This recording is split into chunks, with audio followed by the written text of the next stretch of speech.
बेशर्मी की खबर, क्योंकि कम्युनिस्ट, इस्लामिस्ट, चर्च, माओइस्ट, मार्क्सवादी और मीडिया का जो कॉकटेल है, जिसको मैंने पंचमक्कार कहा है, ये बेशर्मी में पिस्सू के लेवल से भी, गटर के पिस्सू से भी ज्यादा गटर के पिस्सू हैं।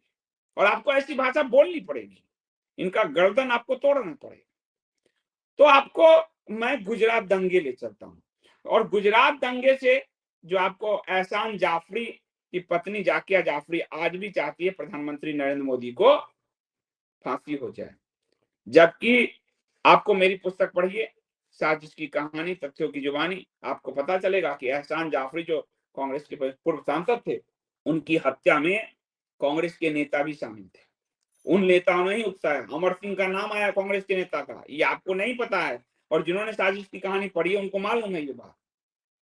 लेकिन देखिए अपने आग्रह, अपने मजहब के लिए कितने, उनकी बूढ़ी पत्नी आज भी सुप्रीम कोर्ट में मोदी, प्राइम मिनिस्टर मोदी को जेल में डलवाने के लिए केस लड़ रही है। ये लोग अपनी विचारधारा के लिए कितने कट्टर हैं, आप सोचिए।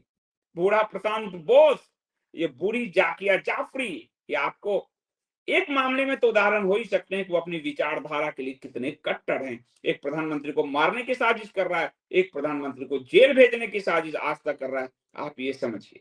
अब हुआ क्या कि सुप्रीम कोर्ट में, आपको ध्यान है, ये पूरी पुस्तक साजिश की कहानी गुजरात दंगे में जो सुप्रीम कोर्ट द्वारा गठित एसआईटी ने जो प्रधानमंत्री नरेंद्र मोदी को क्लीन चिट दिया था, पूरी एसआईटी रिपोर्ट पर आधारित ये पूरी पुस्तक है। उस एसआईटी रिपोर्ट ने जो प्राइम मिनिस्टर, उस गुजरात के मुख्यमंत्री नरेंद्र मोदी को क्लीन चिट दिया, उसके खिलाफ एहसान जाफरी की पत्नी जाकिया जाफरी मंगलवार को सुप्रीम कोर्ट में, मतलब पहले से गई हुई है लेकिन मंगलवार को इसमें सुनवाई हुई, यानी आज सुनवाई हुई। जाकिया जाफरी ने कहा कि एसआईटी जो है मोदी से मिली भगत करके एसआईटी ने क्लीन चिट दी। सुप्रीम कोर्ट ने कहा कि आप गलत बोल रही हैं, ये जो मिली भगत शब्द है ये अत्यंत कठोर है, इसको वापस लीजिए।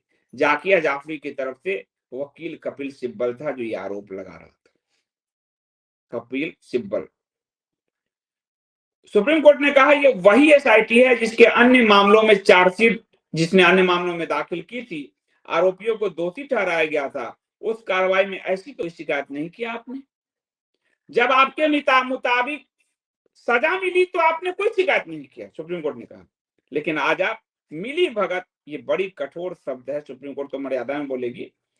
तो कपिल सिब्बल ने कहा जाकिया जाफरी की तरफ से पेश होते हुए, और एक और आपको साजिश की कहानी अगर आपने पढ़ा है, कपिल सिब्बल इस पूरे कॉन्स्पिरेसी का मास्टरमाइंड है मोदी को जेल भेजने के। उसमें ये जाकिया जाफरी के से कई दस्तावेज खाली सिग्नेचर कराए थे तीस्ता सीतलवार में। तीस्ता सीतलवार का वकील भी कपिल सिब्बल है, और जब कपिल सिब्बल शिक्षा मंत्री बना भारत का सोनिया की सरकार में, तो तीस्ता सीतलवार से एजुकेशन की किताबें लिखवा रहे थे। सोचिए वो अपनी विचारधारा के प्रति कितने कट्टर हैं, और हमारी 7 साल से हमारी सरकार अकबर बीरबल ही कर रही, और वहां तीस्ता सीतलवार से किताब लिखवाए जा रहे थे, और उस तीस्ता सीतलवार के साथ मिलकर मोदी को जेल में भेजने की योजना आज भी सुनवाई चल रही है। तो इस पर कपिल सिब्बल ने कहा कि जब एसआईटी की बात आती है तो आरोपी के साथ मिली भगत के स्पष्ट सबूत मिलते हैं, राजनीतिक वर्ग भी सहयोगी बन गया है। एसआईटी ने मुख्य दस्तावेज की जांच नहीं की। स्टिंग ऑपरेशन टेप, ये स्टिंग ऑपरेशन किसने किया था? तहलका ने, जो फर्जी पाए गए, और यही लोग करवा रहे थे कांग्रेस वाले। तहलका का आशीष खेतान, वो भी आपको साजिश की कहानी में डिटेलिंग मिलेगी आपको। उस आशीष खेतान का इसने इसका फायदा उठाया, केजरीवाल की पार्टी में शामिल हुआ, प्रवक्ता बना, पैसे माल बनाए, और अब कॉर्पोरेट लॉयर बन गया है। कैसे कैसे पैसे बनाए गए हैं आप सोचिए, ये अपनी विचारधारा के प्रति कैसे हैं। उसी कह रहा है कि एसआईटी स्टिंग ऑपरेशन के टेप पे ध्यान नहीं दिया, और ये सब कहा गया। तो वो कह रहा है कि ये राज्य के मिशनरी का के सहयोग को दर्शाता है, अपराधियों के नाम नहीं नोट किए गए, ये सब सारा जो है। तो उस पर सुप्रीम कोर्ट ने कहा कि आप गलत कह रहे हैं। Justice A M Khanwilkar, justice Dinesh Maheshwari और जस्टिस सीटी रवि कुमार की बेंच ने कहा कि यह पुलिस के साथ मिलीभगत हो सकती है, ये आप कैसे कह सकते हैं कि कोर्ट द्वारा नियुक्त एसआईटी ने मिलीभगत की? आप कैसे बोलेंगे ये बात? बेशर्मी देखिए कि आज भी जाकिया जाफरी और कपिल सिब्बल कितनी बेशर्मी से ये बात कह रहे हैं। क्या हमारी तरफ के सोच के लोग कह पाएंगे? क्या हमारी मोदी सरकार संघ भाजपा कह पाएगी?